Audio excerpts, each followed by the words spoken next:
नमस्कार. सुसंवाद ह्या यूट्यूब चॅनलवर तुमचं सगळ्यांचं मनःपूर्वक स्वागत. मी डॉक्टर सुजाता संजय बापट, पूर्वाश्रमीची मंगल मधुसूदन नानल. आमच्या लग्नानंतर आम्ही कोकणामध्ये त्यांच्या जन्मगावी जाऊन रुग्णसेवा करण्याचा निर्णय घेतला. त्याप्रमाणे तिथे आम्ही हॉस्पिटल उभं केलं. त्याला आता 40 वर्ष होऊन गेली. त्यावेळचा समाज आणि आजचा याच्यामध्ये खूप सारा बदल होत गेलेला आहे, हा आपण बघतो. त्यावेळेपासून आजपर्यंतच्या आमच्या प्रॅक्टिसमध्ये आम्हाला जे काही प्रसंग अनुभवायला मिळाले ते आम्हाला सांगावेसे वाटले, म्हणून हा उपक्रम हाती घेतला आहे. तर तुम्ही ऐका आणि तुमच्या कमेंट्स मला जरूर कळवा. बरेचदा जोडपी यायची की आम्हाला मुलगा हवा आहे, मुलगाच हवा आहे. तर ह्या विषयावर मला आलेले काही अनुभव आणि त्याच्यातनं मी त्या जोडप्यांना जे काही सल्ले दिले होते त्याच्याबद्दल थोडंसं आज बोलणार आहे. कारण काय आहे, आपल्या धर्मामध्ये वंशाचा दिवा या गोष्टीला फार महत्त्व आहे. आणि मग आपल्याला अग्नी कोण देणार? मुलांनी अग्नी दिला तरच तुम्हाला पुढचा मार्ग मिळतो वगैरे वगैरे अशा गोष्टी असल्यामुळे प्रत्येकाला असं वाटतं की बाबा आपल्याला एक मुलगा व्हायला पाहिजे. तर त्यालाही काही बाकी कोणी अपवाद नव्हतं. तर व्हायचं काय, त्यावेळेला एकत्र कुटुंब पद्धती होती. तर एखादी म्हातारी कोणतरी असायची घरामध्ये, ती म्हणायची, अरे बाबा माझे डोळे मिटायच्या आत या नातवाचं लग्न तरी करून द्या. म्हटलं की नुसतं कोवळी मिसरूड फुटलेला, 5 पैसे कमवायची अक्कल नसलेला मुलगा असला तरी त्याला लगेच लग्नाला उभं केलं. मुलगी आली घरामध्ये, सून आली की लगेच मग आता म्हातारी आहे तोपर्यंत तिच्या मांडीवर खेळायला कोणतरी नको का, असं म्हणून झाली सुरुवात. पोरं कामाला लागायची आणि ती एवढीशी मुलगी की जिला काहीच माहिती नाही, पण तिच्या डोक्यावर बाळंतपण काय आणि गर्भारपण काय आणि त्याच्यानंतर मातृत्व हे सगळं तिच्या अंगावर पडायचं. ठीक आहे, पहिली मुलगी झाली तर काही त्याच्यामध्ये इतकं कोणाला वाईट वाटायचं नाही, कारण मुलगी उलट बरी, कारण लवकर जाणती होते. मग ती आईच्या हाताशी लागते, भांडी घासायला, पाणी आणायला, कपडे धुवायला. बारकीनंतर छोटी छोटी काय भावंडं असतील त्यांचा सांभाळ करायला. त्या सगळ्या गोष्टीमुळे पहिली मुलगी झाली म्हणून कोणाचं तोंड वाकडं होत नाही. पण ओळीने जर 2-3 मुलं पाठोपाठ झाली आणि सगळ्या मुली झाल्या तर मात्र समाजातल्या त्या गावातल्या सगळ्या बायकांची तोंडं उघडतात. सगळे कोणाला बायकांना ते टोमणे मारायचे, वेडं वाकडं बोलायचं, तिच्या माहेरच्यांचा उद्धार करायचा, हे प्रकार चालू होतात. बरं, त्या बाईला दिवस गेल्यावर पहिलं मूल तिच्या अंगावर दूध पिणारं आहे, छोटं आहे, तरी ते काढायचं नाही नवीन आलेलं. कारण मुलगा असला तर हा विचार की मुलगा असेल तर बघू, पाडू नकोस. म्हणजे त्या बाईचा जीव गेला तरी चालेल, पण मुलगा असेल तर तो आपल्याला पाडायचा नाही, असा विचार नेहमी केला जातो. बहुतेक वेळेला गरोदर बाई तिने औषधं कुठलीही घ्यायची नाहीत असा प्रघात होता. कारण काय, तर पिंड पोसतो आणि मग मूल मोठं झालं की त्याला नॉर्मल डिलिव्हर होता येत नाही, डॉक्टर सीझर करतात आणि डॉक्टरना तेच हवं असतं. त्याच्यामुळे ते सारखे औषध घे असं पेशंटच्या मागे लागतात. तर असं असल्यामुळे आम्ही एक उपाय असा करायचो की बघ या खेपेला हिला मुलगा आहे नक्की, हिला जर औषध पाणी नाही दिलं तर हा पोटातला पिंड आहे ना, तो अगदी नातवान आहे, तर त्याला औषध पाणी मिळायला पाहिजे ना, तर ती बाई कमी दिवसाची बाळंतीण होईल आणि हातातला मुलगा जाईल हो तुमच्या.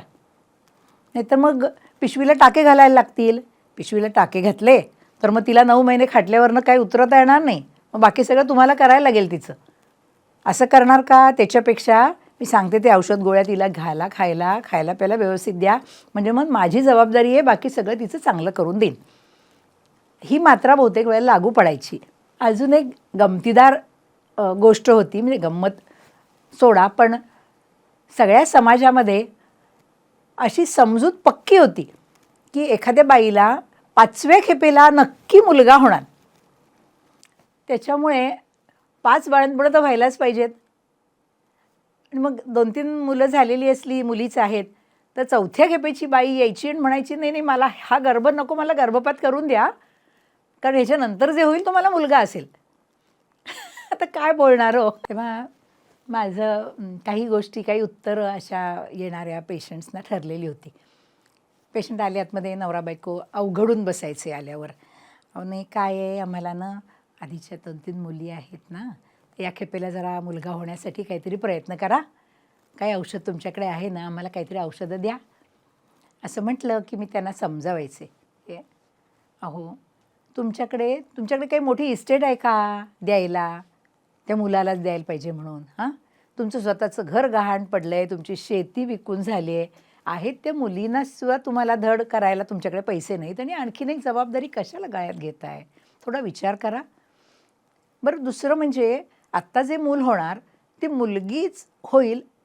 कुणाला माहिती मुलगी होईल का मुलगा होईल ते? म्हणजे मी गाठ पाडायची म्हटली तरी पण धोका आहे आणि ठेवायची म्हटली तरीसुद्धा तुम्हाला कसं कळणार सांगा बघू? तर याच्यामुळे हा हट्ट सोडा. कारण मुलगी झाली तर तिला काय उकिरड्यावर फेकणार आहोत का तुम्ही? नाही ना. मग तिचंही पुढचं सगळं करायला तुमच्याकडे आज साधनं नाहीत ना. बरं, तिची शारीरिक परिस्थिती बघा. तिच्या अंगामध्ये नाही रक्त, नाही तिचं वजन. 30 किलोची बाई आणि तिला 3-4 मुलं. कसं आपण म्हणणार तिला काय काय देणार काय आणि कसं भलं करणार सांगा बघू? सगळं अवघड परिस्थिती होत. काही वेळेला बरोबर सासू यायची, म्हणजे "अहो, मला हा एकुलता एक मुलगा, आता हिला 3 पोरीच आहेत ना, आमचा वंश चालणार नाही. तर यावेळेला बघा आम्ही बेस्ट टणके आहोत हो, तिला काही करायला लागणार नाही, तिला काय व्हायची ती मुलं होऊन देत, पण आम्हाला मुलगा पाहिजे." मी त्या सासूची समजूत करायची, "अहो, तुम्ही काय त्यांच्या जन्माला पुरलात का? आज तुम्ही आहात ठीक आहे, उद्याचं कोणी बघितलं आहे हो? उद्या मी सुद्धा तुमच्यासमोर खुर्चीत आहे का नाही, का फोटोत जाऊन बसले तुम्ही सांगू शकत नाही. तुम्ही बाकीच्यांची काय तुम्ही असं म्हणता की हो मी बघीन म्हणून." त्याच्यानंतर लहान मुलाची दुखणी पाणी आली, बरं बाळंतीण झाली की तिला 5 पैशाचं औषध काही कोणी देत नाही. मग तिची परिस्थिती बघा तुम्ही. उद्या तुमची मुलगी असेल तर अशा इतक्या नाजूक तब्येतीच्या मुलीला तुम्ही म्हणाल का गं आता लगेच तुला मूल होऊ दे? नाही ना.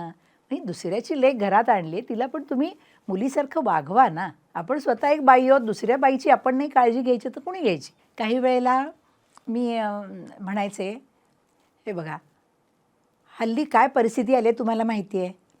हल्लीचे मुलगे लग्न झालं की बायकोचा हात धरतात आणि बाजूला जातात. सगळे वायले पडतात का नाही सांगा? मग अशा वेळेला अशा मुलाचा उपयोग काय हो तुम्हाला? तुमच्या म्हातारपणी तोंडात पाणी ओतायला तर पोर तिथे असलं तर पाहिजे का नाही? तो कधीतरी येईल, आपली मदत करेल, असं म्हणून जर तुम्ही मुलगा पाहिजे म्हणून हट्ट धरून बसलात, तर त्याचा उपयोग काय आहे? तुम्हाला म्हातारपणी हल्ली तुम्ही बघाल तर मुलीच उपयोगाला पडतात. होय का नाही? हो, हो. सगळ्यांच्या माना हो, हो. मग म्हटलं मग आहेत त्या मुलींना तुम्ही शिकवा, त्यांना त्यांच्या पायावर उभं करा. हल्ली म्हटलं मुली शिक्षक चांगल्या होतात. एक मुलगी शिकली तर सगळ्या कुटुंबाला शिकवते हे तर माहिती आहे ना तुम्हाला. मग त्या मुलींना कोणाला शिक्षक करा, कोणाला डॉक्टर करा, कोणाला वकील करा, कोणाला पोलीस करा. हे सगळं करा, त्यांच्या पायावर उभ्या करा आणि मग त्यांची लग्न करा. म्हणजे बघा तुम्हाला नक्की ते तुमच्या म्हातारपणात आधार देतील. कशाला उगीच फरक करायचा मुलगा आणि मुलगी? बरं, तुमचे काही अगदी इस्टेट असेल तर ते मुलीला दिली तर काय बिघडतंय हो? हां? आणि अगदीच शेवटचा उपाय म्हणजे मी म्हणायचे त्यांना, हे बघा आता तुमची दोघांची वयं साधारण अशी आहेत की तुम्हाला मूल होण्यासाठी काही ना काहीतरी इलाज करायला लागेल. म्हणजे मग टेस्ट ट्यूब बेबी वगैरे नाव ऐकलेत ना, तसं काही करायचं झालं तर 5-10 लाख रुपये तुम्हाला खर्च आहे. पण तेच पैसे तुम्ही जर बँकेत ठेवलेत, तर तुमच्या म्हातारपणी ते पैसे तुमच्या कामाला येतील की नाही? तुमच्याजवळ जर 5 पैसे असतील तर तुमची काळजी म्हातारपणची घेतली जाईल. मुलगा हवा असा हट्ट कृपा करून करू नका. हे सगळं ऐकल्यावर बहुतेक मंडळी मान हलवायची, "हो बाई, तुम्ही बरोबर सांगताय," असं म्हणायची. अगदी भक्तिभावाने ऐकल्यासारखं मला नमस्कार करून निघून जायचे. आणि पुढे काय? कर्मण्येव अधिकारस्ते मा फलेषु कदाचन, असं म्हणून ते त्यांची कामं करायची आणि मी माझी करायचे.